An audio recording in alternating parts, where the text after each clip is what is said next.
Bonjour et bienvenue sur la chaîne du Centre Tao. Je suis Isabelle Zovzak, thérapeute, conférencière et formatrice en médecine traditionnelle chinoise, coach et ambassadrice du Tao.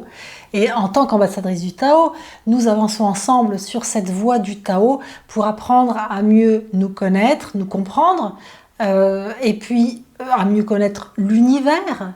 Et puis par le biais de la médecine chinoise qui puise ses fondements dans le taoïsme, apprendre à se soigner, à réguler ses propres énergies en reconnaissant différents signes, les langages du corps et en comprenant la démarche thérapeutique de la médecine chinoise. Ça c'est important parce que si on ne la comprend pas, si on ne la connaît pas, on ne peut pas y avoir recours quand on en a besoin.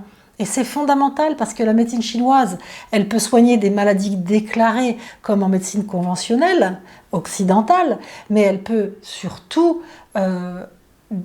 travailler et soigner des maladies, c'est-à-dire fonctionnelles, donc des ratés dans les moteurs, des déséquilibres énergétiques, si je peux parler de cette manière-là, avant que les organes soient atteints et que la maladie organique se déclare. Et c'est son plus par rapport à la médecine conventionnelle, c'est qu'elle soigne des désordres qui sont là avant que la maladie, selon la définition occidentale, se déclare. Et pour ça, c'est très très important de connaître les bases que je vous transmets. Je trouve qu'on devrait les enseigner à l'école à tout le monde. Mais bon, comme ce n'est pas le cas, je le transmets dans cette chaîne. Et ce faisant, je travaille ma propre fille du soleil dans le cœur, je déploie ses ailes et je vous invite régulièrement à le faire, donc en apprenant, en transmettant, en appliquant, en soignant vous-même et les autres. C'est comme ça qu'on actionne cette fille du soleil et qu'on avance sur la voie du Tao. Ok ? Alors aujourd'hui, nous allons voir comment, enfin du moins une partie, je ne peux pas tout faire à chaque fois dans des vidéos, mais on va voir une partie de diagnostic, donc d'établissement de bilan énergétique selon la médecine traditionnelle chinoise. Et selon les indications que je vous donnerai, ça vous permettra, vous, de pouvoir comprendre ce qui vous arrive. Alors, quand on établit un bilan énergétique, je dis bilan énergétique parce que la médecine conventionnelle s'émeut quand on parle de diagnostic. Ils veulent se réserver ce mot à la médecine conventionnelle. Donc, on fait un bilan énergétique en médecine chinoise et les Français ne veulent pas qu'on dise un diagnostic. Mais vous aurez compris qu'on va donc faire un diagnostic bilan ou un bilan diagnostic. Alors, il y a différents axes, d'accord ? Il y a différentes aussi méthodes diagnostiques en médecine chinoise. C'est intéressant d'en connaître plusieurs quand on est thérapeute. Mais à la base, ce qui va être fondamental et largement suffisant, ça va être de connaître certains aspects qu'on va développer au fur et à mesure sur cette chaîne. Et aujourd'hui, nous allons développer le syndrome entre le froid et la chaleur, c'est-à-dire savoir si la personne qui a un problème, j'allais dire de santé, mais ça peut aussi bien être, donc pas une maladie déclarée, par exemple de la nervosité, de l'insomnie, des problèmes de ventre, on ne sait jamais trop ce qu'il y a, ça peut être des choses comme ça, mais il va falloir voir si on a affaire à une personne qui a plutôt un syndrome de froid ou un syndrome de chaleur. Et d'emblée, je le dis, c'est en général très rare qu'on ait une personne qui soit pile poil dans le cadre clinique syndrome de froid ou pile poil dans le cadre clinique syndrome de chaleur. Il y a plein de personnes qui ont du froid et du chaud mélangés et il faut faire le tri pour savoir qu'est-ce qu'on réchauffe, qu'est-ce qu'on refroidit, etc. Donc comment on rééquilibre les énergies de la personne. Je rappelle que l'énergie c'est chaud, donc quand il y a beaucoup d'énergie, on a tendance à aller vers la chaleur et que l'absence d'énergie va avoir tendance à aller vers le froid. Donc déjà ça donne une première indication. Alors avant de partir là-dessus, je voulais juste vous dire qu'à la fin de la vidéo, si vous ne l'avez pas encore fait, je propose toujours des e-books ou des documents téléchargés. Donc, il faut aller à la fin de la vidéo, il y a un template qui s'affiche et vous pouvez cliquer sur le bouton télécharger le bonus et là vous pourrez cliquer sur un e-book de recettes selon les saisons, de recettes taoïstes et de médecine chinoise, de cuisine pour renforcer ses énergies selon les saisons. Donc ça, en cliquant sur le bouton télécharger le bonus à la fin de la vidéo, vous pourrez le faire. Vous pourrez également vous abonner à la chaîne en cliquant sur le logo du Centre Tao ou en cliquant sur le bouton en dessous ici. Si vous êtes abonné à la chaîne, après vous pouvez naviguer dessus pour trouver les compléments de la vidéo que vous regardez, aussi bien au niveau de fondement de la médecine chinoise pour bien comprendre comment ça fonctionne, pour pouvoir l'utiliser vous-même, devenir votre propre thérapeute en médecine traditionnelle chinoise, ce qui ne veut pas dire devenir thérapeute et soigner les autres, mais en tout cas c'est pour comprendre déjà son corps, pouvoir faire son propre bilan, en faire dans la famille, même si on peut avoir besoin d'autres thérapeutes, évidemment, et même si la plupart du temps on en a besoin, prendre conscience, ça ne veut pas dire se passer des autres, on est bien d'accord. Donc, pour se balader sur la chaîne, vous allez dans l'onglet playlist, une fois que vous êtes abonné, et vous allez voir, il y a plein de vidéos que vous pouvez découvrir, des trucs magiques, des recettes, des astuces pour soigner des problèmes, la médecine chinoise et ses fondements. Et dans la première saison, il y a beaucoup de documents que j'ai mis à votre disposition complètement gratuitement. Il suffit de cliquer dessus et puis vous pouvez télécharger plein de documents complémentaires. Naviguer, fouiller sur la chaîne, il y a vraiment plein de choses. Parce que là, on est quand même dans la 4e saison, donc il y a déjà plein de choses avant. Et puis vous pouvez, pour me remercier, si vous êtes dans la gratitude, dans cette conscience-là, si vous avancez sur la voie du Tao et que vous avez conscience que les informations que je vous ai transmises, ce serait dommage qu'elles soient bloquées, donc que vous pouvez les transmettre à d'autres, vous faites partager sous la vidéo, vous faites un copier-coller du lien pour l'envoyer à d'autres personnes ou le mettre sur les réseaux sociaux, par toutes les vidéos, il n'y a pas besoin, mais des vidéos que vous pensez pouvoir être utiles à d'autres. Participez à ce mouvement pour répandre l'information que je transmets. Ça, donc, c'est fait. Et maintenant, on attaque ce fameux syndrome de froid ou de chaleur. Comment faire un diagnostic pour savoir si on a plutôt un syndrome de froid ou de chaleur? Alors, quand on va aller vers un syndrome de froid, c'est donc qu'il va y avoir un manque d'énergie. Je le dis et le rappelle, c'est que le corps, le sang, les liquides organiques, tout ça c'est froid. La preuve, quand on est mort, il y a toujours un corps et du sang et c'est devenu froid parce que l'énergie est partie. Donc, c'est l'énergie qui nous réchauffe, qui se mélange au sang et qui réchauffe le sang. Quand on dit l'expression qui dit il a le sang chaud, c'est en fait qu'il a beaucoup d'énergie dans le sang. Donc, déjà là, on va voir que s'il y a assez d'énergie, il n'y a pas de froid. Ça ne veut pas dire qu'il y a de la chaleur, mais s'il y a un manque d'énergie, on va aller vers un syndrome de froid. Mais ça, c'est un problème interne à la personne, c'est endogène. C'est un problème interne. Comment on va voir qu'une personne a un vide d'énergie en dehors de la frilosité? C'est des personnes qui sont pâles, qui sont fatiguées, qui ont la langue pâle, qui n'ont pas soif.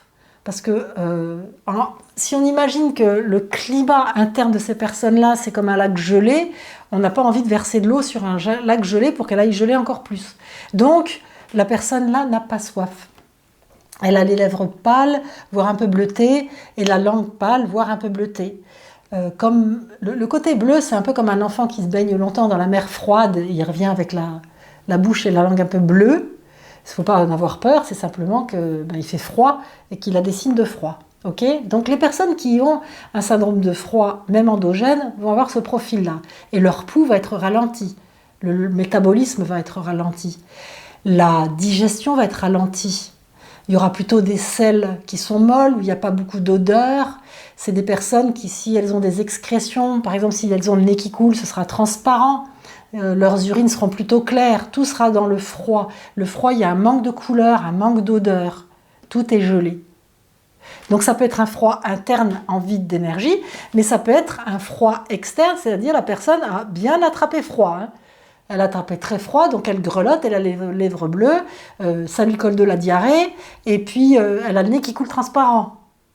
Mais là, c'est plutôt quelque chose d'aigu, de ponctuel, alors qu'une personne qui a un vide d'énergie avec un syndrome de froid endogène, vide d'énergie, vide de yang chi, d'énergie yang, eh bien elle, ça va être du chronique. Hein. C'est comme ça qu'on peut faire les différences. En tout cas, ces deux personnes-là peuvent avoir ce qu'on appelle un syndrome de froid. C'est pas compliqué. Maintenant, on va passer au syndrome de chaleur. Alors là aussi, ça peut être endogène ou exogène, c'est-à-dire c'est ce qui se passe à l'intérieur de la personne qui va créer un excès d'énergie perverse. Ça ne sera pas une énergie vitale, ce sera une énergie qui n'est pas, ce sera un yang qui n'est pas de l'énergie vitale, mais qui sera un dérèglement, on va voir lequel. Hein. Donc ça peut amener de la chaleur endogène, et puis ça peut aussi être un problème exogène, c'est-à-dire la personne attrape une insolation, marche 3 heures dans le désert et elle attrape trop chaud, donc il y aura des signes qui vont être identiques entre le fait d'avoir un gros coup de chaud ou d'avoir une chaleur interne qui se développe. Quand on a des signes de chaleur, ça va être l'inverse de quand on a des signes de froid, on a plutôt la langue rouge, on a plutôt le pouls, c'est pas qu'on a plutôt, on a le pouls rapide, on a soif, et on a plutôt soif de frais, on va être constipé parce que la chaleur va évaporer les liquides. Donc ça va évaporer aussi les liquides qui sont dans les selles, donc on va être constipé avec des selles sèches, on va avoir de la sécheresse, la bouche sèche, et puis on va avoir plutôt les pommettes rouges, la langue rouge. Et si on a un enduit sur la langue, il va se colorer, il va être plutôt jaune, alors que la personne qui a un syndrome de froid, s'il y a un enduit sur la langue, ce sera plutôt blanc. La chaleur colore et donne des odeurs. Donc une personne qui transpire quand elle a beaucoup de chaleur, ça va avoir des odeurs. Ces selles constipées, il y aura une odeur forte aussi, alors que dans la personne qui a des syndromes de froid, il n'y aura pas beaucoup d'odeurs. Parce que dans la nature, quand on sent l'herbe coupée, les fleurs, etc., c'est quand il fait chaud. En plein hiver, quand on va dans la nature, on ne sent pas grand-chose. C'est la même chose dans le corps humain. Je vous rappelle que nous sommes un microcosme dans le macrocosme et que le corps humain répond aux mêmes lois que la planète. Sinon, on ne pourrait pas vivre ici. Donc là, c'est facile, finalement, quand on le sait, de voir si on est plutôt dans un syndrome de chaleur ou dans un syndrome de froid. Quand on est dans un syndrome de froid endogène, ça veut dire qu'on a un vide d'énergie. Comment on fait pour être dans un vide de yang, hein? Comment on fait quand c'est endogène pour avoir un syndrome de chaleur? Eh bien là, je l'ai déjà évoqué dans différentes capsules de cette chaîne. Donc si vous me suivez régulièrement, vous devez avoir la réponse. Ou alors, vous allez vous redire « Ah oui, c'est vrai » et ça va vous remettre une couche pour le retenir. Mais notre corps est comme une centrale nucléaire. Nous avons de l'énergie. Cette énergie est chaude, elle peut s'emballer. Pour éviter qu'elle s'emballe, on a un circuit de refroidissement qui est le sang et les liquides organiques, c'est-à-dire le yin. Quand on a un vide de yin, donc moins de liquide, moins de sang, etc., on a moins de liquide de refroidissement, et là, l'énergie peut s'emballer et créer cette chaleur endogène. Donc quand on a une chaleur endogène, c'est qu'on a un vide de yin. Quand on a un froid endogène, c'est qu'on a un vide de yang. C'est simple à comprendre. C'est comme ça qu'on peut faire la différence entre un syndrome de froid ou un syndrome de chaleur.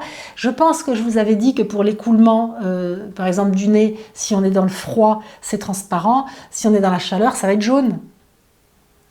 Plus épais, hein, comme les crachats vont être jaune ou vert. Déjà là, ça montre qu'il y a de la chaleur. Ok ? Alors maintenant, on arrive à un problème plus complexe, c'est qu'il peut y avoir du froid et du chaud mélangés. Et c'est pour ça qu'en médecine chinoise, le thérapeute pose beaucoup de questions sur les odeurs, sur les sensations de chaud, de froid. C'est pour voir où c'est qu'il y a du chaud, où c'est qu'il y a du froid. Donc comment soigner tout ça, hein ? Alors, pour vous donner des exemples très simples, on peut très bien, par exemple, avoir de la chaleur en haut et du froid en bas. Chaleur en haut et froid en bas, ça veut dire qu'on a par exemple les pieds froids, mais ça peut être aussi qu'on a des selles molles qui ne sentent pas fort et des urines abondantes et claires. Et puis si on touche le ventre, il est plutôt froid. Et la personne, elle n'a pas forcément soif. Elle peut l'avoir s'il y a quand même beaucoup de chaleur, mais si elle boit par exemple, elle va avoir plutôt envie de boire du chaud pour réchauffer son abdomen. Et puis si elle a de la chaleur en haut, ça peut être tout simplement les oreilles rouges et chaudes alors que les pieds sont froids. Ça peut être que, en fait, elle peut avoir des sensations de chaleur aussi dans la poitrine. Donc, avec aussi, par exemple, des joues rouges. Puis une sensation de soif, mais envie de boire chaud. Et puis des sensations de sécheresse dans la bouche, par exemple. C'est-à-dire, et puis les yeux rouges. Il peut y avoir donc de la chaleur en haut et du froid en bas. Au niveau thérapeutique, si une personne est dans un syndrome de froid, on va la réchauffer. Si c'est une personne qui a un syndrome de chaleur, on va la rafraîchir. Si c'est du froid, par exemple, on peut très bien prendre une tisane de gingembre. Et si c'est de la chaleur, une tisane de menthe, de thé vert à la menthe. L'idéal étant de mettre les tiges de menthe avec les feuilles. Alors évidemment, il y a un autre arsenal thérapeutique quand on est thérapeute. Mais déjà là, c'est pour vous permettre de comprendre, pour vous, pour vos proches, ou si vous êtes thérapeute et que vous souhaitez utiliser ce type de méthode diagnostique de la médecine chinoise, comprendre et vous entraîner. Il peut y avoir maintenant des personnes qui ont ce qu'on appelle un froid apparent avec une vraie chaleur ou une chaleur apparente avec un vrai froid. Ça, c'est parce que, par exemple, la personne a tous des signes de froid à l'intérieur d'elle, donc des selles molles, pas soif ou envie de boire chaud, des frissons par exemple, alors que l'extérieur du corps est chaud au toucher et qu'elle est rouge. Donc là, on peut avoir du froid à l'intérieur et de la chaleur à l'extérieur. C'est parce que le yin est tellement important qui va repousser le yang à la surface du corps. Je vous donne un exemple pour comprendre. Quand on attrape froid et que... Alors c'est la symbolique du Saint-Bernard qui se pointe avec le tonodrome, parce que quand on a froid, on dit qu'il faut boire un bon coup d'alcool, ça va donner un coup de fouet. Parce que l'alcool c'est chaud, ça va faire une vasodilatation des vaisseaux sanguins périphériques. Donc du coup, ça va amener un bon coup de yang à la surface du corps. Et on pourrait avoir l'impression que la personne a chaud, alors qu'à l'intérieur, il fait froid, parce qu'elle est dans la montagne, et qu'elle s'est gelée, et que c'est pour ça qu'on lui donne un coup de rhum. C'est cette même chose où on peut voir, en fait, ce fameux syndrome où il y a un froid réel avec une chaleur apparente. Okay ? Et puis à l'inverse, on peut avoir une chaleur à l'intérieur, et un froid apparent, c'est-à-dire une personne qui aura des selles sèches, constipée, qui aura soif de froid, par exemple, mais qui, à l'extérieur, aura le corps froid, parce qu'en fait, son énergie sera complètement bloquée dans l'abdomen et ne pourra plus alimenter la surface du corps. Alors, là, je sais bien que je rentre dans de la théorie un peu plus approfondie, mais c'est pour vous permettre de comprendre à quel point il est important de faire un bilan pour voir à chaque fois comment un thérapeute en médecine chinoise pose les questions. Prend le pouls, regarde la langue, pose des questions sur la soif, sur les sensations de chaleur, touche le corps de la personne pour voir où il fait froid, où il fait chaud, pose des questions sur les selles, sur les urines. Parce que tout ça va vraiment montrer où est-ce qu'il fait froid, où est-ce qu'il fait chaud, et on va pouvoir soigner la personne en fonction de ça et pas se tromper de traitement. Je vous donne un exemple tout simple. La personne qui a une chaleur à l'intérieur et un froid apparent, si on dit juste elle grelotte et son toucher est froid, et qu'on lui fait un moxa sur le ventre, donc le moxa, regardez les vidéos si vous ne savez pas encore ce que c'est, j'en parle, je donne des trucs magiques et puis j'ai expliqué c'était quoi le moxa. Donc on chauffe en tout cas le point, donc on rentre encore de la chaleur à l'intérieur de la personne, là elle explose, c'est comme balancer des braises dans une maison où il y a le feu. Donc c'est pour ça qu'il est tellement important de faire son bilan et de ne pas s'arrêter au premier signe évident, mais de creuser. Et les thérapeutes en médecine chinoise et les médecins chinois savent faire ça, c'est pour ça qu'il y a beaucoup de questions et c'est pour ça que je vous éveille à toute cette intelligence de la médecine chinoise pour que vous puissiez vous dire qu'effectivement c'est drôlement malin, drôlement intelligent, très pragmatique, pas ésotérique pour un sou, et que vous puissiez vous rééquilibrer et utiliser la médecine chinoise pour vous soigner, vivre longtemps, en bonne santé et de bonne humeur. On est d'accord ? Si vous avez des questions, vous pouvez le faire en dessous de cette vidéo. sur YouTube. Vous pouvez m'écrire à isabelle@centre-tao.com. Allez sur mon site www.centre-tao.com. Visitez mon site, allez voir les formations que je propose si vous voulez aller plus loin encore que ce que je vous explique là. Et puis surtout, après, avoir toutes les méthodes thérapeutiques pour soigner tous les différents problèmes. À ce moment-là, vous pouvez faire des formations avec moi. Allez visiter mon site, vous en saurez plus. Vous savez comment télécharger, comment vous abonner, partager. Vous savez comment travailler la fille du soleil que vous avez dans le cœur. Que vous soyez un homme ou une femme, faites-le, avancez sur la voie du tarot. Élevons-nous ensemble. C'est tellement mieux ensemble que tout seul. Donc participons à cette élévation ensemble. On est d'accord ? On se retrouve la prochaine fois pour continuer à voir comment on peut faire un bilan de soi ou des autres avec la médecine traditionnelle chinoise. Je vous embrasse. Ciao, ciao.